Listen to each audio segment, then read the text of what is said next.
شروع اللہ کے نام سے جو بڑا مہربان اور نہایتی رحم کرنے والا ہے۔ تمام حضرات درود شریف پڑھ لیں۔ اللہم صلی علی محمد وعلی آل محمد کما صلیت علی ابراہیم وعلی آل ابراہیم انکا حمید مجید۔ اللہم بارک علی محمد وعلی آل محمد کما بارکت علی ابراہیم وعلی آل ابراہیم انکا حمید مجید۔ رمضان المبارک کا آج پہلا جمعہ ہے اور وہ مقدس مہینہ جسے اللہ تبارک و تعالیٰ نے اپنا مہینہ کہا وہ شروع ہو چکا ہے، اور ماشاءاللہ رمضان المبارک کی جو برکتیں ہیں، جو نورانیت ہے، وہ پوری دنیا میں محسوس بھی کی جا رہی ہے، دیکھی بھی جا رہی ہے۔ رمضان المبارک کو لے کے مساجد میں تیاریاں جو ہیں وہ عروج پر ہیں، خدمت کا ماحول بھی ہے۔ ان سب باتوں کے درمیان بہت ساری چیزیں ایسی ہیں جو ہم لوگ اب رسماً ادا کرتے ہیں۔ ان ساری رسموں کو ادا کرنے کے دوران اس بات کو یاد رکھنے کی نہایت سخت ضرورت ہے کہ وہ روایتیں کون سی ہیں جو پیارے نبی حضرت محمد رسول اللہ صلی اللہ تعالی علیہ وسلم نے ہمیں عطا فرمائی۔ دنیا میں تمام جتنے بھی کام ہیں ان کے مقصد ہوتے ہیں، ہر ایک کام بنا مقصد کے نہیں ہوتا ہے۔ رمضان المبارک کے روزے عطا ہونا، ان کے پیچھے بھی اللہ تبارک و تعالیٰ کا مقصد ہے۔ روزے کا مقصد کیا ہے؟ روزہ رکھا کیوں گیا؟ روزہ فرض کیوں کیا گیا؟ ہم لوگوں کو کیوں اللہ تبارک و تعالیٰ نے کہا کہ آپ بھوکے رہو صبح سے لے کے شام تک؟ اصل بات اس کے مقصد تک پہنچنا ہے۔ باقی چیزیں کہ کیا کھائیں کیا نہ کھائیں، کن چیزوں سے روزہ ٹوٹ جاتا ہے، کن چیزوں سے نہیں ٹوٹ جاتا، یہ دوسرے درجے کی بات ہے۔ پہلا درجہ یہ کہ رمضان چاہتا کیا ہے، رمضان کا مقصد کیا ہے، روزہ رکھنے سے اللہ تبارک و تعالیٰ کیا چاہتے ہیں ہم سے، اللہ تبارک و تعالیٰ کی منشا کیا ہے کہ اس کا بندہ کیا کرے۔ ایسی عبادت بنا دی کہ جو انسان میں انقلاب برپا کر دیتی ہے۔ عبادتیں تو بہت ساری ہیں، بندہ رات کو تہجد کی نماز پڑھتا ہے، بندہ فرض نماز پڑھتا ہے، کوئی بندہ تسبیح کرتا ہے تو کوئی بندہ قرآن پاک پڑھتا ہے۔ عبادتیں تو بہت سی ہیں، وہ الگ الگ وقت میں ایک مدت میں اپنا رنگ دکھاتی ہیں، لیکن یہ تو انقلابی عبادت ہے۔ ادھر روزہ رکھا، ادھر احساس شروع، ادھر روزہ رکھا، صبح کو سحری میں جیسے اعلان ہوا کہ وقت ختم ہو گیا، فوراً احساس شروع کہ بھائی میں تو آج سب سے الگ ہوں، میں تو الگ کر رہا ہوں۔ کیوں؟ میں پانی نہیں پی سکتا ہوں شام تک، میں کھانا نہیں کھا سکتا ہوں شام تک، جو حلال چیزیں میں وہ نہیں کر سکتا ہوں۔ اب طبیعت میں انقلاب آ گیا۔ اب رمضان المبارک کا مقدس مہینہ ہے، انقلابی عبادت اللہ تبارک و تعالیٰ نے عطا فرمائی۔ اب یہ جو آپ کے جسم میں انقلاب برپا کیا گیا، اس کا بھی کوئی مقصد ہوگا کہ یہ انقلاب برپا کیوں کیا ہے۔ ایک ایسی عبادت جس میں اللہ مسکراتے ہیں، فرشتوں کے سامنے فخر کرتے ہیں کہ وہ دیکھو میرا بندہ وضو کر رہا ہے نا، منہ میں پانی لے رہا ہے نا، لیکن اس کے باوجود پانی کا ایک قطرہ حلق سے نیچے نہیں جانے دیتا، حالانکہ اس کو کوئی دنیا والا دیکھ نہیں رہا، لیکن کیونکہ یہ اپنے رب سے محبت کرتا ہے، اس کو اپنے رب کا خوف ہے، اس کو اپنے رب کے حکم کی اطاعت کی منشا اس کے دل میں ہے، اس لیے حلق کے اندر جہاں کوئی دیکھ بھی نہیں سکتا وہاں سے بھی پانی کو واپس بھیجتا ہے۔ مسئلے صبح سے لے کے شام تک ماشاءاللہ. اب تک تو واٹس ایپ یونیورسٹی بن چکی ہے. جس کو نہیں بھی کوئی کام اس کو رمضان میں مسئلے چاہیے.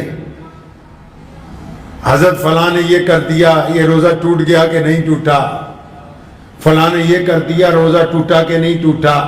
اچھا اپنی تو بات ہی نہیں کوئی کرتا ہے, ساری بات لوگوں کی ہے, ساری باتیں لوگوں کی ہیں. ابھی ایک صاحب مجھے 3-4 دن پہلے ہماری مسجد میں ملاقات ہوئی تو کہنے لگے حضرت وہ آپ کی اوپر تیسری منزل پہ جن لوگوں نے نماز پڑھی نا ان کی عشاء چھٹ گئی تھی لیکن انہوں نے وتر جو ہیں وہ جماعت سے پڑھ لیے. تو آئے تھے کہیں دوسرے صوبے سے, تو میں نے ان کو پوچھا کہ بھائی آپ جو اتنے فکر مند ہوئے, کیا آپ کے یہاں جو حکومت ہے اس میں آپ کے علاقے کا کوئی بندہ MLA بنا, کسی نے وزارت حاصل کی ہے؟ کہنا نہیں ہمارے یہاں تو کوئی ہمارا بندہ MLA نہیں بنا, وزارت حاصل نہیں کی. تو میں نے کہا جب تم حکومت میں حصے داری کی بات نہیں کرتے ہو, صرف تم مسئلے مسائل کی بات کرتے ہو, تمہیں اسلام کا پتہ ہی نہیں کہ دین ہوتا کیا ہے. روزہ انقلابی عبادت ہے, بندے کو ڈسپلن میں لانے کی بات ہے. آپ نے کیا سمجھا کہ چند سجدوں کا نام اور چند گھنٹے بھوکے رہنے کا نام روزہ؟ اللہ تعالیٰ کو آپ کے بھوکے رہنے سے, پیاسے رہنے سے کوئی فرق پڑنے والا نہیں ہے. اللہ تبارک و تعالیٰ اپنے بندوں میں انقلاب برپا کرنا چاہتے ہیں. اور انقلاب بھی کون سا؟ انقلاب کون سا؟ جس کا تعلق آپ کی اپنی پرسنل زندگی سے ہے, آپ کے اپنی زندگی سے ہے, آپ کے اپنے مزاج سے ہے, آپ کے اپنے جسم سے ہے, آپ کی اپنی سوچ سے ہے, آپ کے اپنے کاروبار سے ہے, آپ کے کردار سے ہے. جب تک اس میں انقلاب برپا نہیں ہوگا تو عبادت اپنے مقصد تک نہیں پہنچ سکتی ہے. یہ باتیں تو آپ کو پتا ہے کہ نماز میں نیت یہاں باندھے کہ یہاں باندھے, لیکن آپ کو یہ نہیں پتا کہ ایک امام کی اقتدا جو ہے اس کے اندر اللہ تبارک و تعالیٰ کیا چاہتے ہیں. یہ جو مسجد میں رمضان میں روزے رکھنے کے بعد حکم ہوا کہ نماز امام کے پیچھے پڑھو, نماز تراویح پڑھو, یہ اس بات کی علامت ہے کہ وہ جو امامت ہے یہ سماج میں بھی ہونی چاہیے, گھر میں بھی ہونی چاہیے, معاشرے میں بھی ہونی چاہیے. یہ کیوں کر ممکن ہے کہ کچھ لوگ امام کے پیچھے تو سجدہ وقت کے اوپر کرتے ہوں, وہ سیاسی معاملات میں, ذاتی معاملات میں, معاشرتی معاملات میں, گھریلو معاملات میں ان کی رائے ایک جگہ قائم نہ ہوتی ہو, وہ ایک دوسرے کے مخالف ہوں, تو ان کو ایک جماعت میں کھڑے ہونے کا کیا فائدہ ہوا؟ روزے کے مقصد کو فوت کر دیا, مقصد کو فوت کر دیا, ضروریات کو مقدم کر دیا. جو ضروریات ہیں ان کو مقدم, اور جو مقصد ہے وہ پتہ ہی نہیں کہ روزہ اللہ تعالیٰ نے رکھوایا کیوں ہے. آپ کو پتہ ہے کہ ہم سے جو پہلی امتیں تھیں, موسیٰ علیہ السلام کی امت, عیسیٰ علیہ السلام کی امت, ابراہیم علیہ السلام کی امت, ہم سے جو پہلی امتیں تھیں ان کے اندر رہبانیت تھی, ان کے اندر عبادت کا جذبہ تھا, عبادت کا طریقہ تھا. لیکن جو عبادت رسول اللہ نے رائج کی, جو طریقہ محمد الرسول اللہ نے بنایا, کائنات اس کا مقابلہ نہیں کر سکتی. لوگوں نے کہا عبادت یہ ہے کہ گھر والوں کو چھوڑ دو, عبادت یہ ہے کہ شہر سے باہر نکل جاؤ, عبادت یہ ہے کمانا چھوڑ دو, عبادت یہ ہے اور اپنی بیوی سے ملنا چھوڑ دو, عبادت یہ ہے بچوں سے بے پرواہ ہو جاؤ, جنگل میں جا کے بس صبح شام اللہ اللہ کرو. یہ محمد الرسول اللہ ہے جنہوں نے کہا کہ رہبانیت حرام کرتی. فرمایا ایک مسلمان مرد اپنی بیوی کے ساتھ بھی ملے گا, کاروبار بھی کرے گا, معاشرے میں بھی جیے گا, لیکن ایک آئیڈیل بہترین انسان بن کے جیے گا. سماجک ویوستھا کو خوبصورت بناتے ہوئے جس عبادت کا نام رکھا اس کو اسلام کہتے ہیں. یہ رسول اللہ کی امت ہے.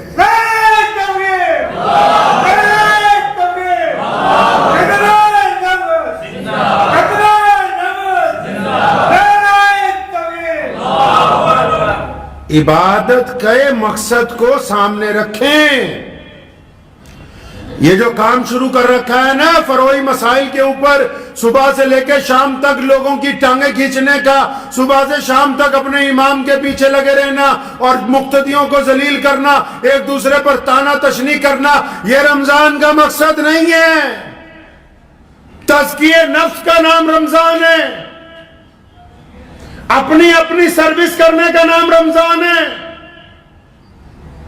روزے کا مطلب کیا ہے؟ محمد رسول اللہ کیا چاہتے ہیں؟ اور رسول اللہ صلی اللہ علیہ وسلم نے ایک جگہ فرمایا 4 لوگوں کا تو روزہ اٹک گیا بیچ میں، یا رسول اللہ کن کا اٹک گیا؟ فرمایا جو روزہ رکھ کے رمضان کے دنوں میں بھی شراب پیتا ہو، اس کا روزہ تو اٹک گیا جب تک یہ توبہ نہیں کر لیتا۔ پھر کیا فرمایا نبی علیہ السلام نے؟ فرمایا وہ بندہ جو اپنے ماں باپ کا گستاخ ہو، ماں باپ سے بدتمیزی کرتا ہو، میاں صاحب اس کا روزہ نہیں ہوتا، چاہے وہ سارے محلے کو افطاری کرواتا پھرے، چاہے وہ مسجد میں بڑے بڑے قالین بچھوا دے، چاہے وہ ہزاروں مدرسوں کو پیسہ دے دے، اس کا روزہ نہیں ہوا، روزہ رک گیا۔ پھر وہ اور کون؟ فرمایا جو اپنی رشتہ داریاں توڑتا پھرتا ہے، رشتہ داروں کے خلاف سازشیں کرتا ہے، رشتہ داروں کے خلاف گندی باتیں کرتا ہے، جو رشتہ داروں کو توڑنے کی بات کرتا ہے، رحم کے رشتے جو اللہ نے انسانوں کے لیے بہترین بنا دیے گئے ہوں، جو سارا دن ان میں نفرت گھولنے کی بات کرتا ہے، اس کا روزہ بھی اٹک گیا، روزہ آگے جانے والا ہے نہیں ہے۔ فرمایا چوتھا بندہ وہ جو روزہ رکھ کے بھی لوگوں کے لیے دشمنیاں سوچتا رہتا ہے، روزہ رکھ کے بھی دل کے اندر حسد رکھتا ہے، روزہ رکھ کے بھی اس کو چغلیاں کرنے کی عادت ہے۔ آپ نے تو سوچا بس صبح کو سحری کر لی ہے ماشاءاللہ، اب شام کو افطاری کرنی ہے، جو مرضی کرتے جاؤ، جو مرضی کرتے رہو کا نام روزہ نہیں ہے۔ روزے اس لیے فرض نہیں کیے گئے، روزے اس لیے فرض کیے گئے کہ اللہ چاہتے ہیں کہ محمد رسول اللہ کو بہترین امت بنا دیا جائے۔ آپ کو پتا ہے جو ہم سے پہلی امتیں تھیں، رمضان ان میں بھی آتا تھا، روزہ ان کو بھی ملتا تھا، لیکن رمضان کا مہینہ رسول اللہ کی امت کو عطا ہوا، ان میں اور ہمارے روزے میں کیا فرق ہے پتا ہے؟ آپ کو اندازہ ہے کہ محمد رسول اللہ صلی اللہ علیہ وسلم نے کتنی کرم فرمایا اپنی امت کے اوپر؟ روزہ 24 گھنٹے کا ہوتا تھا میاں صاحب، پڑھیں کبھی اٹھا کے قرآن و حدیث کو، روزہ پہلی امتوں میں 24 گھنٹے کا تھا، ہماری محمد رسول اللہ کی امت میں بھی 24 گھنٹے کا روزہ تھا۔ 24 گھنٹے کیسے؟ شام کو افطار کے وقت جب سورج ڈوبتا تھا، اللہ کی طرف سے اجازت تھی جو مرضی کھاؤ، جو مرضی پیو، اب کھا پی لیا، اس کے بعد اگر آنکھ لگ گئی، جیسے آپ افطاری کر کے 10 منٹ لیٹ جاتے ہو، کوئی عشاء سے پہلے 15 منٹ آرام کر لیتا ہے، کوئی عشاء کے بعد تھوڑی دیر آرام کر لیتا ہے، پہلی امتوں میں یہ حکم تھا افطار کے بعد جب آپ کی آنکھ لگ گئی تو جب آنکھ کھلی دوسرا روزہ شروع، کوئی سحری نہیں، کوئی صبح کا ٹائم ٹیبل نہیں، 24 گھنٹے کا روزہ، اور یہی روزہ محمد رسول اللہ کو بھی عطا ہوا۔ حضرت قیس بن سریمہ رضی اللہ تعالیٰ عنہ مزدوری کر کے گھر پہنچے، شام کا وقت تھا، کھانے پینے کا سامان نہیں تھا، بیوی نے کہا قیس رکو میں کچھ لاتی ہوں، بازار سے گئیں، آٹا خرید لائی، گوندا، جب روٹی پکانے لگی تو قیس بن سریمہ رضی اللہ تعالیٰ عنہ کی آنکھ لگ گئی۔ آپ نے کیا سمجھا کہ روزہ بڑا آسان تھا؟ یہ تو محمد رسول اللہ صلی اللہ علیہ وسلم کے نالین مبارک کا صدقہ ہے کہ آپ کو سحری عطا ہوئی ہے۔ قیس بن سریمہ کی جب آنکھ کھلی تو ان کی بیوی نے کہا ہائے قیس بربادی ہو، تیرا تو روزہ دوسرا شروع ہو گیا۔ اب سارا دن کا روزہ تھا، افطار کر نہیں سکے، پانی پیا تھا کہ بھی کچھ کھاؤں گا. پھر دوسرا روزہ شروع ہو گیا. ظہر میں جب مسجد نبوی میں گئے, چکر کھا کے گر گئے. محمد رسول اللہ کو بتایا گیا یا رسول اللہ اس نے تو افطار بھی نہیں کیا, صرف پانی سے روزہ کھولا تھا. کھانا بناتے بناتے اس کی آنکھ لگ گئی. دوسرا روزہ شروع ہوا. پیارے نبی علیہ السلام اتنے غمگین ہوئے, آپ صلی اللہ علیہ وسلم کو امت کا درد تھا. جب اللہ نے دیکھا کہ میرا نبی غمگین ہے تو قرآن پاک میں سحری کے لیے آیت نازل ہوئی کہ اب آپ کی امت کو اجازت ہے کہ وہ سورج ڈوبنے سے لے کے صبح صادق تک جو چاہے وہ کھائے پیے. یہ جو آپ کو روزے میں سحری عطا ہوئی یہ محمد رسول اللہ کے صدقے عطا ہوئی ہے. اور رسول اللہ کیا چاہتے ہیں جی؟ رسول اللہ آپ سے کیسا روزہ چاہتے ہیں؟ پیارے پیغمبر علیہ السلام کی منشا کیا ہے؟ اللہ تعالیٰ کیا چاہتے ہیں؟ اللہ تعالیٰ جب خوش ہوتے ہیں نا روزے دار پہ, صرف اس لیے نہیں خوش ہوتے کہ دیکھو کچھ کھا نہیں رہا, کچھ پی نہیں رہا. یہ کوئی بہت بڑے کمال کی بات نہیں ہے کہ ہم صبح سے لے کے شام تک سخت گرمی میں, سخت سردی میں جب روزے آتے ہیں کچھ کھاتے پیتے نہیں. کمال کی بات یہ ہے جو رسول اللہ صلی اللہ علیہ وسلم نے فرمائی. حدیث پاک کا مفہوم ہے کیا؟ فرمایا روزہ مومن کے لیے ڈھال ہے. جب تک وہ اس کو پھاڑ نہیں دیتا. میدان جنگ میں تلوار کے ساتھ ڈھال ہوتی ہے نا, دشمن جب اس پر ضرب لگاتا ہے اگر وہ پھٹ جاتی ہے تو پھر سیدھا جسم زخمی ہوتا ہے. تو فرمایا روزہ تو مومن کے لیے ڈھال ہے. یا رسول اللہ کیسی ڈھال ہے؟ فرمایا جب تک وہ گناہوں کے ذریعے اس کو پھاڑ نہیں دیتا. آج ہی سوچا کہ پتہ نہیں بس رسید کے ڈال ہی تو ہو گیا کام. روزہ رکھ کے نبی علیہ السلام کی روایتوں میں ملتا ہے, ایک صحابی تھے نا, آخری وقت تھا, بیوی نے آ کے کہا یا رسول اللہ نزا کا عالم ہے, کلمہ جاری نہیں ہو رہا زبان پہ. پہنچے, کیا بات ہے, کیوں کلمہ جاری نہیں ہوتا؟ پتہ لگا ماں ناراض ہے.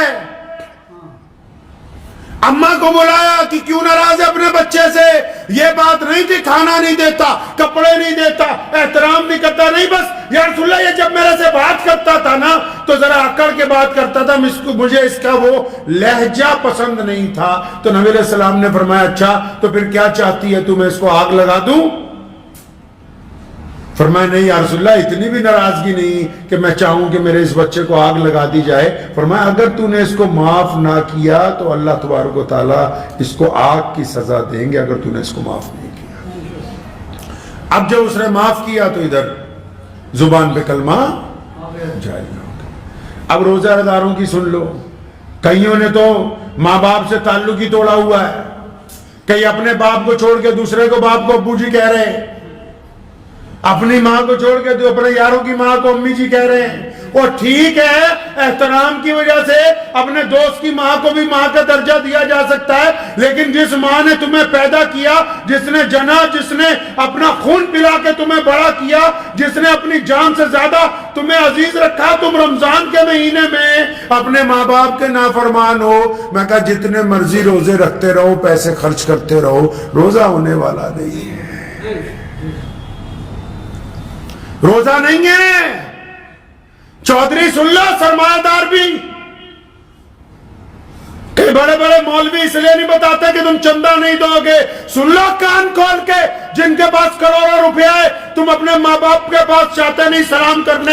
جب تک پیر پڑ کے معافی نہیں مانگتے اپنے ماں باپ کی, جتنی مرضی مسجدیں بناؤ, جتنے مرضی مدرسے والوں کو پیسے دو, کسی شیخ الحدیث کو بلا کے اپنے گھر میں دعائیں کرتے رہو, جب تک تمہاری ماں تمہیں معاف نہیں کر دیتی, جب تک تمہارا باپ تم سے راضی نہیں ہو سکتا, تب تک روزہ نہیں ہے. جتنے مرضی تماشبینیاں کرتے رہو, روزہ نہیں ہوگا. اللہ چاہتے ہیں کہ بندہ جب روزہ رکھے تو روزہ ہمیں کیوں رکھوایا؟ اب روزے کا مقصد سمجھ لیجئے. روزہ اس لیے رکھوایا, اس کو انقلابی عبادت اس لیے کہا گیا کہ جب ہم روزہ رکھتے ہیں نا جی تو ہمیں ایسا لگنے لگتا ہے کہ ہم باقی لوگوں سے الگ ہیں. الگ کیوں ہیں؟ تاکہ ہمیں لگتا ہے کہ ہم شام تک کچھ کھا پی نہیں سکتے, ہم شام تک کوئی کھانا نہیں کھا سکتے, ہم پانی نہیں پی سکتے, ہم کوئی پھل نہیں کھا سکتے. اچھا جب اس احساس کے ساتھ ہم گھر سے نکلتے ہیں بازار میں تو لاکھوں دنیا ہے، الگ الگ مذاہب کے لوگ ہیں، ہمیں اپنے اندر پتا ہوتا ہے کہ نہیں یار میرا تو روزہ ہے، میں پانی نہیں پیوں گا، میرا روزہ ہے، میں کھانا نہیں کھاؤں گا۔ یہ احساس دلوانے کے لیے ہمیں بھوکا رکھا کہ آپ کو یاد رہے کہ آپ کا روزہ ہے۔ پھر روزہ کیوں رکھوایا؟ روزہ اس لیے رکھوایا، یہ تو صرف احساس ہے کہ تمہیں یاد رہے کہ تمہارا روزہ ہے۔ روزہ اس لیے رکھوایا کہ جب روزہ رکھ کے تم نکلو، سامنے کسی کی بیٹی ہو، کسی کی بیوی ہو، کسی کی ماں ہو، اور تم اس کی طرف گندی نگاہ سے دیکھو اور تمہارے دل میں بدبختی کا خیال آئے، اس عورت کے متعلق برا ارادہ تمہارے دل میں پیدا ہو، اور پھر تمہیں فوراً یاد آ جائے میں روزے دار ہوں، اور تم اپنی آنکھوں کو جھکا لو اور استغفار کا کلمہ تمہاری زبان پر جاری ہو جائے کہ میں روزہ دار ہوں، میں کسی کی بیٹی کی طرف گندی نگاہ نہیں ڈال سکتا۔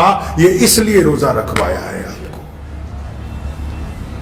یہ روزہ اس لیے رکھوایا کہ جب آپ نکلیں اور چار لوگ بیٹھے کسی کی چگلیاں کر رہے ہو، کسی کی برائیاں کر رہے ہو، آپ جب اس مجلس میں پہنچیں تو فوراً یہ کہہ کے روک دیں کہ میرا روزہ ہے، میرے سامنے کسی کی برائی نہ کرو، اور وہ نہ رکیں تو آپ اس مجلس سے اٹھ جائیں تاکہ آپ کو یاد ہو کہ میرے کانوں نے بھی روزہ رکھا ہوا ہے۔ اگر میں روزہ رکھ کے گانے سنوں گا، اگر میں روزہ رکھ کے لوگوں کی گندی باتیں سنوں گا، اگر روزہ رکھ کے گندی چیزیں اپنے کانوں میں ڈالوں گا تو میرا روزہ ٹوٹ جائے گا۔ یہ روزہ اس لیے رکھوایا کہ اللہ تعالیٰ نے یہ جو زبان آپ کو دی ہے جو کینچی کی طرح چلتی ہے، کسی نے کہا تھا نا، کہتے یار زبان میں ہڈی نہیں ہوتی، جو بندے کی زبان ہے نا جی اس میں ہڈی نہیں ہوتی، لیکن یہ ہڈیاں توڑوا دیتی ہے، ہڈی نہیں ہے اس میں، لیکن زیادہ تر جو ہڈیاں ٹوٹتی ہیں وہ زبان کی وجہ سے ہی ٹوٹتی ہیں۔ لوگ دوسروں کو تانے دیتے ہیں، بری باتیں کہتے ہیں، تانے کستے ہیں، گالیاں دیتے ہیں، بدبختی کی باتیں کرتے ہیں، کسی کا دل جلاتے ہیں، وہ غصے میں آ کے مارتا ہے تو اس میں تو ہڈی ہے نہیں، یہ ہڈیاں توڑواتی ہے۔ اب روزے میں اس کا بھی روزہ اللہ نے رکھوا دیا، حکم ہوا کہ روزے دار اگر بولے گا تو اچھا بولے گا، نہیں تو چپ رہے گا، نہیں تو چپ رہے۔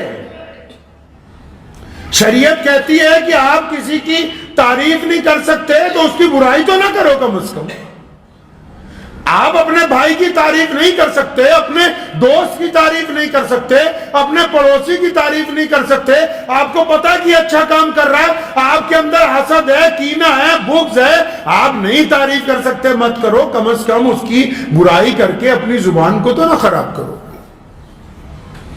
روزہ بھی رکھا ہو، اور ہمارے ہاں تو ماشاءاللہ مسجدوں والے ہی تانے دینے کے لیے کافی ہیں، باقیوں کی تو ضرورت ہی نہیں ہے، کیونکہ جنہیں 12 مہینے تھے بے نمازی اور رمضان میں چودھری بن کے پہلے ہی ہوتے ہیں مسجدوں میں، وہی کافی ہیں کہ یہاں مت بیٹھو، وہاں نہ بیٹھو، یہاں نہ کھڑے ہو، وہاں نہ کھڑے ہو، یہ کام نہ کرو، وہ کام نہ کرو۔ اللہ نے تمہیں جج لگا دیا، روزہ رکھنے کے بعد بھی ہٹتے نہیں، باز نہیں آتے اپنی حرکتوں سے لوگوں کے دلوں کو تکلیف پہنچانے سے۔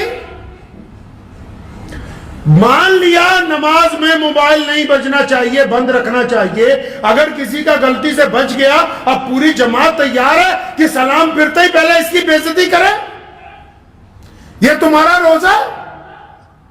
یہ اتنا سا دل ہے چڑیا جیسا جس میں اتنی جگہ بھی نہیں جو اپنے بھائی کی تھوڑی سی غلطی کو ہضم کر لے اور اللہ سے اپنے سارے گناہ معافی منگوانے کے لیے آیا ہوا ہے، اپنے زنا معاف کروانے آیا، اپنی ٹھگیاں معاف کروانے آیا، اپنی چوریاں معاف کروانے آیا، اپنی بد نظریاں معاف کروانے آیا، اور جہاں تیرا حکم چلتا ہے وہاں تو رتی بھر بھی تو رعایت کرنے کے لیے تیار نہیں، تو جیسی تو لوگوں سے رعایت کرتا ہے ایسی رعایت کی امید اللہ سے رکھ بس۔ روزہ کے لیے جو روزہ ہے، روزے دار کی زبان کا بھی روزہ ہے۔ اگر آپ روزہ رکھ کے گالی دیں گے تو روزہ خراب۔ کس نے کہا کہ صرف بھوکا رہنا ہے، اس زبان کو قابو میں رکھنا ہے؟ روزہ نام ہی اس کا ہے کہ بہترین سوار بنانا ہے جو گھوڑے کے اوپر بیٹھا ہو۔ جو زندگی ہے ہماری وہ ایک گھوڑے کی طرح ہے، ہم اس کے اوپر سوار ہیں، وہ اپنی من مرضی سے چلنا چاہتی ہے۔ روزے کا مطلب یہ ہے کہ اس کو اللہ کی مرضی کے ساتھ چلانا ہے۔ روزہ چاہتا ہے کہ اپنے پیروں کے ساتھ آپ غلط جگہ کا سفر نہ کریں. روزہ چاہتا ہے کہ آپ کاروبار کر رہے ہیں, روزہ رکھ کے کسی کے ساتھ ٹھگی نہ ماریں. روزہ چاہتا ہے کہ آپ اپنے گھر والوں کے ساتھ معاملہ درست رکھیں, اور ماں باپ بھی سنیں. ماں باپ نے جو وتیرہ اپنایا جدید دور کے, جو آج کل کے ماں باپ ہیں, نبی علیہ السلام کا حکم ہے کہ اولاد کا اکرام کرو, ان کو سہولتیں پہنچاؤ, ان کو محبت سے ان کی تربیت کرو. آپ نے صبح دوپہر شام تانے دے دے کے اپنی اولاد کا بیڑا غرق کر دیا, جبکہ آپ کی آنے والی پہچان ہی یہی نئی نسل کی اولاد ہے جو آپ کے سامنے موجود ہے. مسجدوں میں جب بچے چلے جاتے ہیں, بہت سارے لوگوں کی نماز خراب ہو جاتی ہے, اور مسجد نبی علیہ السلام میں پیارے پیغمبر علیہ السلام نماز پڑھاتے ہیں. سیدنا حسن حسین چھوٹے چھوٹے ہیں, آ جاتے ہیں نمازیوں کو چیرتے ہوئے اور رسول اللہ کے کندھوں پر بیٹھ جاتے ہیں. ایک مرتبہ رسول اللہ کی گردن مبارک پر بیٹھ گئے, پیارے پیغمبر نے سجدہ لمبا کر دیا کہ اٹھوں گا تو حسین گر جائیں گے, ان کے چوٹ لگ جائے گی. پتہ یہ لگا یہ کل کے امام, کل کے بچے, ان کو آج اگر مسجد میں آنے کے لیے روک دو گے تو کل ان مساجد کی رونق کون بنے گا. روزہ کیا چاہتا ہے آپ سے؟ روزہ ایک آئیڈیل انسان بنانا چاہتا ہے. آپ روزہ آپ کو بہترین انسان بنا. گھر میں عورتیں ہیں, کتنی عبادتیں کر رہی ہیں, لیکن ساتھ میں چگلیاں ہیں. کتنی عبادتیں کر رہی ہیں, ساتھ میں اپنے میاں کو روکنا ہے کہ فلاں کو یہ نہ دے دیے, فلاں کو وہ نہ دے دیے. کتنی عبادتیں کر رہی ہیں, ساتھ میں بد زبانی ہے, اور ساری کی ساری عبادتیں ان 2-4 گناہوں نے سمیٹ کے وہیں رکھی ہوئی ہیں. وہ دعا آگے جا ہی نہیں رہی ہے, رکا ہوا ہے وہیں کا وہیں. روزے کو پریکٹس مت سمجھیے کہ بس فجر میں آئے, زور میں آئے, عصر میں آئے, مغرب میں آئے, عشاء میں اس کے بعد چلے گئے, جا کے جو مرضی نہیں, جو اللہ اور اس کے رسول کی مرضی ہے وہ, جو مرضی نہیں. اللہ اور اس کے رسول جو چاہتے ہیں وہ. اللہ رسول چاہتے ہیں آپ روزے میں سچ بولیں, اللہ رسول چاہتے ہیں آپ روزے میں اچھا دیکھیں, اللہ رسول چاہتے ہیں اچھا سنیں, اللہ رسول چاہتے ہیں اچھا کام کریں, اللہ رسول چاہتے ہیں ایماندار رہیں, اللہ رسول چاہتے ہیں دل کو پاک رکھیں. اور یہ اس لیے اللہ رسول چاہتے ہیں کیونکہ اس کے 3 عشرے بنائے, اور تینوں عشروں کا مقصد یہ ہے کہ رمضان کے بعد آپ ایک بہترین انسان بن کے سماج میں اتر جائیں. اگر رمضان کے بعد پھر وہیں کی وہیں بات آنے والی ہے تو پھر رمضان ہمیں کچھ دے کے نہیں گیا ہے. نعرہ تکبیر! نعرہ تکبیر! ختم نبوت! نعرہ تکبیر! رمضان المبارک کا ایک بہت بڑا مقصد ہے پوری کائنات کے لیے. اور باہر کے ملکوں میں آپ چلے جائیں, اسلام کتنی تیزی کے ساتھ, آج اسلام کائنات کا سب سے بڑا دین ہے. کئیوں کو یہ پتہ ہی نہیں ہوگا آپ میں سے, اسلام کائنات میں سب سے برق رفتاری سے چلنے والا دین ہے. کیوں؟ وہ ہماری طرح جلسے نہیں کر رہے, وہ ہماری طرح لمبی لمبی تقریریں نہیں کر رہے. ان کا کردار بول رہا ہے, ان کا کردار بول رہا ہے. اور ہم تک جن لوگوں نے دین پہنچایا انہوں نے آ کے جلسے نہیں کیے. حضرت خواجہ معین الدین چشتی اجمیری رحمت اللہ علیہ, حضرت مجدد الفسانی, شیخ احمد سرہندی رحمت اللہ علیہ, حضرت صابر کلیری رحمت اللہ علیہ, جتنے بڑے بڑے بزرگ گزرے, نظام الدین اولیاء رحمت اللہ علیہ, امیر خسرو رحمت اللہ علیہ, حضرت بل رحمت اللہ علیہ, جتنے بڑے اللہ کے ولی گزرے ہیں, میاں صاحب جلسے نہیں کیے. ان کا کردار کہتا تھا کہ اگر بلے شاہ چل رہا ہے تو یہ سچ بول رہا ہے, اگر شیخ فرید الدین شکر کچھ کہہ رہا ہے تو اس کا کردار کہہ رہا ہے. ان کا کردار باتیں کرتا تھا, ہمارا کردار باتیں نہیں کرتا ہے. روزہ اسی لیے ہے, اللہ یہ چاہتے ہیں کہ بس اللہ کے بندوں کا کردار بولے, اللہ کے بندوں کا کردار بولے. آپ اگر روزہ رکھ رہے ہیں اور چند لوگ جو غیر مسلم ہیں آپ کے تعلق دار, رمضان تو عشق کا مہینہ ہے, رمضان تو محبت کا مہینہ ہے. رمضان میں تو بندہ اللہ اور اس کے رسول کے عشق میں شرابور ہو جاتا ہے. رمضان میں تو بندہ لوگوں سے محبتیں بانٹتا ہے. تو یہ ساری محبتیں مسجد میں ہی بانٹو گے, افطاری کے دسترخوان پہ بھی بانٹو گے, یا اپنے غیر مسلم پڑوسیوں سے, اپنے غیر مسلم دوستوں سے, اپنے غیر مسلم ملنے والوں تک بھی رمضان کا فیض پہنچاؤ گے کہ نہیں؟ انہیں بھی پتہ لگے گا کہ رمضان کچھ چاہتا ہے کہ نہیں چاہتا. ایسی بات نہیں ہے. مسلمانوں کے کردار نے، مسلمانوں کے اعلیٰ کردار نے کائنات میں اپنی دھاک بٹھا رکھی ہے. اسلام مخالف طاقتیں ساری چیزیں لا سکتی ہیں، اہل اسلام جیسا اعلیٰ کردار نہیں. ایک غیر مسلم دوست نے مجھے بتایا، ان کے ایک جاننے والے کاروباری مسلمان تھے، ان کو گھاٹا پڑ گیا، وہ چلے گئے چھوڑ کے اپنا کاروبار. 5-7 سال بعد اچانک واپس آئے، ان کو 7-8 لاکھ روپے اس بندے کا دینا تھا، پیسے لے کے آئے، ان کو دیا. آج کی دور میں وہ غیر مسلم ہر مجلس میں اس واقعے کا ذکر کرتا. کیوں؟ کہنے لگا میں نے ان سے پوچھا تم تو چلے گئے تھے شہر چھوڑ کے، اتنے سال بعد آئے ہو، یہ میری رقم واپس کرنے آئے ہو، کیوں آئے ہو؟ کہنے لگا یار میرے پاس گھاٹا پڑ گیا تھا، پیسے نہیں تھے، اب اللہ نے دے دیے ہیں، حج کرنے جانا ہے تو سوچا پہلے تمام ادائیگیاں ہو جائیں، تمام گناہوں سے چھٹکارا ہو جائے تو میں جاؤں. یہ مسلمانوں کا اعلیٰ کردار بولتا ہے. اگر آپ کے کردار میں ایسی باتیں ہیں تو آپ ایک اچھے روزے دار ہیں. اگر آپ کا کردار نہیں بولتا تو آپ اچھے روزے دار نہیں ہیں. یہاں تو کوئی کسی کو 2 ٹائم کھانا کھلا دے، ویڈیو بنا کے ڈالنا کہ میں 20 آدمیوں کو کھانا کھلایا، پورے محلے میں چلاتا پھر رہا ہے ہم نے آج دیکھ بنائی تھی، پورے علاقے میں شور مچا رکھا ہے کہ ہم نے فلاں جگہ پیسے دیے، فلاں جگہ یہ کر دیا، فلاں جگہ وہ کر دیا. محمد الرسول اللہ صلی اللہ علیہ وسلم رمضان المبارک میں تیز چلنے والی ہوا سے زیادہ فیاض تھے، اور نبی علیہ السلام نے جتنا بانٹا کائنات میں کوئی بانٹ نہیں سکتا. اور بعض اوقات جب دیتے تھے لینے والا کہتا تھا یا رسول اللہ بس کیجئے، اس سے زیادہ اٹھایا نہیں جائے گا. یہ بھی تو روزے نے کہا کہ روزے میں جن لوگوں نے جن کی مدد کرنی ہے وہ رسول اللہ کی سنت کے مطابق ہو، رسول اللہ کے حکم کے مطابق ہو. ہم نے جو مدد کرنے کا ٹھانا لوگوں کی طرح، ایک صاحب کا فون آیا کہ میں غریب بچوں کی شادی کرواؤں گا، آپ بھی آئیں. میں کہا پیارے پیغمبر علیہ السلام نے منع کیا. غصہ ہو گیا، سرمایہ دار تھا نا، سارے زیادہ سرمایہ داروں کو ہوتا ہے کہ مولوی ہمارا نوکر ہی رہے. کہنے لگا کیا رات منع کر دیا؟ میں نے کہا نالائق آدمی، رسول اللہ نے کہا کہ غریب کی عزت نفس کا خیال رکھو، جب ایک ہاتھ سے دو تو دوسرے کو خبر نہ ہو. یہ جو تم چلا چلا کے دینا چاہتے ہو اس کا کچھ اجر ملنے والا نہیں، کہ تمہارے منہ پر یہیں پر مارا جائے گا. اس کا نہیں اجر ملنے والا ہے. اجر اس کا ملنے والا ہے. کس کا اجر؟ اس کام کا ملے گا. کس کا ملے گا؟ کہ جو آپ نے اپنی دنیا میں خرچ کیا. اپنی دنیا کون سی؟ ہم بھی اور آپ بھی، ہمارے غیر مسلم دوست ہیں، سارے دعائیں مانگتے ہیں نا کہ یا اللہ پوری دنیا میں امن رہے، شانتی رہے، بھائی چارہ رہے. ہم بھی جب دعا مانگتے ہیں نا، کون سی دعا مانگتے ہیں پتہ؟ کہ یا اللہ پورے عالم پر فضل فرما، پورے عالم پر رحمت فرما، پورے عالم کے بیماروں کو ٹھیک. پھر یہ بھی تو سوچو کبھی کہ ہماری دنیا کون سی ہے. اگر آرام سے آپ سوچیں گے کہ آپ کی دنیا کون سی ہے، ہماری دنیا ہے ہمارے ماں باپ،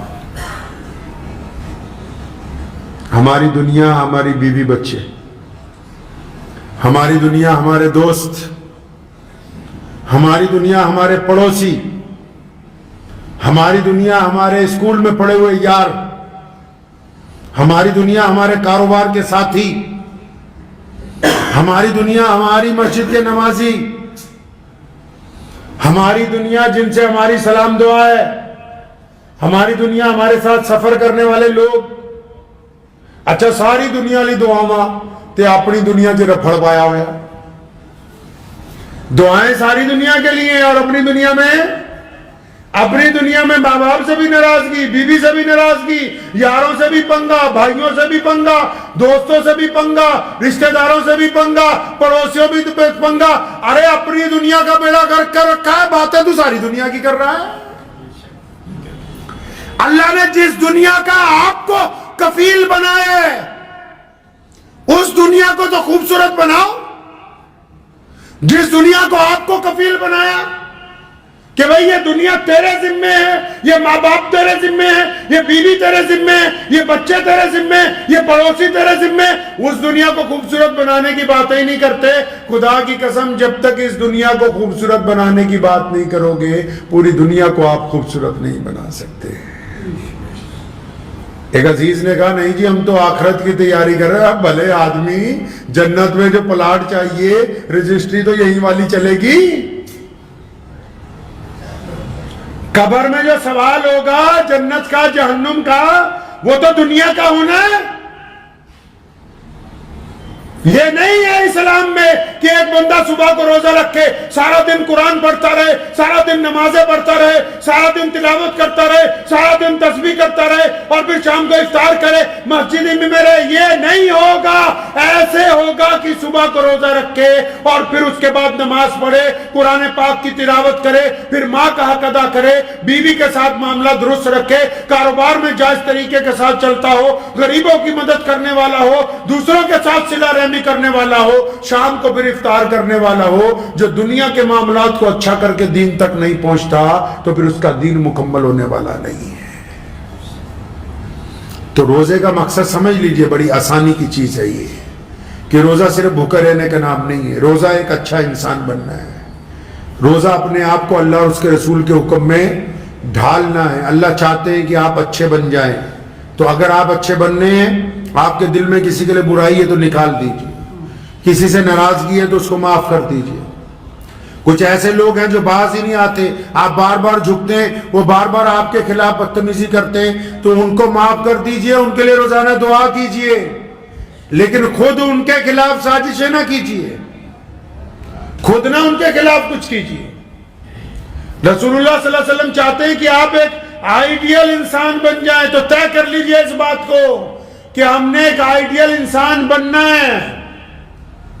خدا کی قسم میرا یہ ایمان ہے کہ ایک غیر مسلم اگر حالانکہ شریعت میں اگر چلے جائیے تو ان کی اگر آپ کہیں گے جی کوئی گواہی لکھی جائے ہماری نیکیوں کے متعلق, تو گواہ کہے گا جی پہلے کوئی لاؤ ساتھ والا نمازی جو آپ کے ساتھ نماز پڑھتا ہو. لیکن اگر کوئی غیر مسلم ایک اس بات کی گواہی دے کہ یار یہ عبد الرحمن بے ایمان نہیں ہے, میرے ساتھ کاروبار میں کبھی 1 روپے کی ہیرا پھیری نہیں کی, تو وہ آپ کے لیے بہترین تمغہ ہے. آپ کو کوئی غیر مسلم دوست یہ کہہ دے کہ یہ میرے ساتھ ہمیشہ گیا, اس نے کبھی کسی کی بہن کی طرف, بیٹی کی طرف گندی نگاہ نہیں ڈالی, تو وہ آپ کے لیے بہترین بات ہے. آپ اپنے آئیڈیل کی بات کیجئے. امت کو سدھارنے کا کام امت کے دائیوں کا ہے. امت میں مساجد بنی ہوئی, ان میں امام رکھے ہوئے ہیں, اور جو لوگ امت کے دائی ہیں جن کے ذمہ اللہ نے دین, آپ کو ایک دوسرے کے اوپر جج نہیں لگایا ہے, آپ کو نہیں اختیار کہ آپ دوسرے پر انگلی اٹھاتے پھرے, تو نیت کیسے باندھی, تو ایسے کیسے کھڑا ہو گیا, تو نے یہ کیسے. اللہ کے بندے, آپ جو تنقید کریں گے اس سے نفرت پھیلے گی, آپ کے تعلقات خراب ہوں گے. آپ پہلے اپنے آپ کو اچھا کیوں نہیں بنا لیتے؟ اس لیے کوشش یہ کیجئے کہ اس رمضان المبارک میں کہ ہم روزے کے مقصد کے اوپر آ جائیں. انشاءاللہ آ جائیں گے جی انشاءاللہ.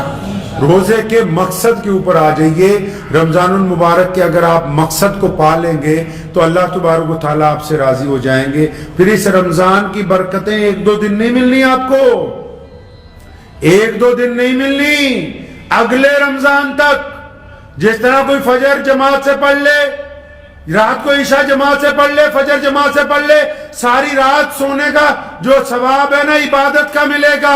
اگر کسی نے ایک رمضان اللہ اور اس کے رسول کے حکم کے مطابق گزار لیا, آئندہ رمضان تک ساری برکتیں ساتھ چلنی ہیں. کوئی آپ کی عزت سے کھلواڑ نہیں کر سکے گا, کوئی آپ کو نقصان نہیں پہنچا سکے گا, آپ گر نہیں سکتے کہیں. تو اس رمضان میں ارادہ کر لیجئے کہ ہم نے اپنے رمضان کو اچھا بنانا ہے. بنائیں گے نہیں انشاءاللہ. اور رمضان میں لوگ آ رہے ہیں, بہت سارے لوگ آ رہے ہیں مانگنے کے لیے. بہت سارے لوگوں نے اپنی حاجتیں آپ کے آگے رکھنی ہیں. پیارے پیغمبر صلی اللہ علیہ وسلم کا طریقہ ہے کہ اگر ہیں تو دو, نہیں ہیں تو ناراضگی کا اظہار. قرآن پاک نے بھی کہا کہ مانگنے والوں کو ڈانٹو, مانگنے والوں کو ڈانٹو نہیں. ہمیں پتا ہے کہ بہت سارے لوگ جھوٹ بول رہے ہیں, وہ ان کی مرضی ہے, وہ جھوٹ بول کے مانگے, سچ بول کے مانگے. ہم محمد رسول اللہ کی امت میں سے, ہمارا کام ہے دینا, تو ہم نے دینا ہے. ایک بندے کو بہت زیادہ دوائی بنانی تھی, سردیوں کے دن تھے, برف پڑتی ہے افغانستان میں, تو وہ بادشاہ کے اپنے حکیم کے پاس گیا. اس نے بولا شہد لاؤ, آدھا پاؤ تو دوائی بنے گی, نہیں تو نہیں. تو کہتا شہد تو مل نہیں رہا. تو بادشاہ کا جو پیے تھا ایاز اس کے پاس گیا, اس نے کہا اس سے مانگ لے, بادشاہ کے خزانے میں بہت ہوتا ہے. تو بادشاہ کے پیے کے پاس گیا, ایاز کے پاس, کہنے لگا یار مجھے ایک ڈبی شہد چاہیے. تو ایاز کہنے لگا یار میں ایسے تو نہیں دے سکتا, میں بادشاہ سے پوچھ کے دوں گا, تم رکو. وہ بادشاہ کے کمرے میں گیا, بادشاہ کا جو پیے تھا ایاز محمود کے پاس گیا کہ سلطان ایک بندہ آیا ہے, اس کو ایک ڈبی شہد چاہیے. تو بادشاہ نے اس کی طرف دیکھا, فرمایا ٹھیک ہے, خزانے میں سے اس کو 2 کنستر شہد کے جاری کر دو. کتنی مانگی اس نے شہد؟ 1 ڈبی. بادشاہ نے کتنے کہا؟ 2 ڈھول, مطلب 2 کوئنٹل شہد. لکڑی کا ڈھول ہوتا تھا اس وقت بہت بڑا, وہ 2 پورے جو پیک ہیں وہ اس کو دے دو جو مانگنے کے لیے شہد آیا. تو اس پیے نے, اسسٹنٹ نے بادشاہ سے پوچھا جناب وہ مانگنے والا جو آیا ہے اس کو 1 ڈبی شہد چاہیے. تو سلطان نے کہا ارے میرے نادان متر, وہ جو مانگنے والا آیا ہے نا وہ اپنی حیثیت سے مانگ رہا ہے, دینے والے نے اپنی حیثیت کے مطابق دینا ہے, وہ اپنی حیثیت سے مانگ رہا ہے. تو اس بات کو ذہن نشین رکھیں کہ ہم محمد رسول اللہ کی امت ہیں. ہم نے پازیٹیو, ہمارے کہاں گئے؟ اس ملک میں ہمارے درمیان سیاسی نفاق, ہمارے درمیان اخلاقی نفاق, ہماری صفوں کے اندر نفاق, ہمارے آپس میں اختلافات آئے. کیوں؟ کیونکہ ہم نے نیگیٹو سوچنا شروع کیا, ہم نے ہر معاملے میں الٹا سوچنا شروع کیا. محمد رسول اللہ چاہتے ہیں کہ پازیٹیو سوچیں, محمد رسول اللہ چاہتے ہیں مثبت سوچیں, جو سامنے والے آتا ہے اس کے بارے میں اچھی رائے رکھا کریں, بری رائے کو قائم نہ کیا کریں. دعا کیجئے اللہ تعالیٰ ان باتوں پر مجھے بھی اور آپ سب کو بھی عمل کی توفیق عطا فرمائے. وآخر دعوانا ان الحمدللہ رب العالمین. مجھے امید ہے کہ آپ کو یہ ویڈیو پسند آئی ہوگی. اگر پسند آئی ہو تو یہ آپ اپنے دوستوں کے ساتھ شیئر کریں اور اس چینل کو سبسکرائب ضرور کریں.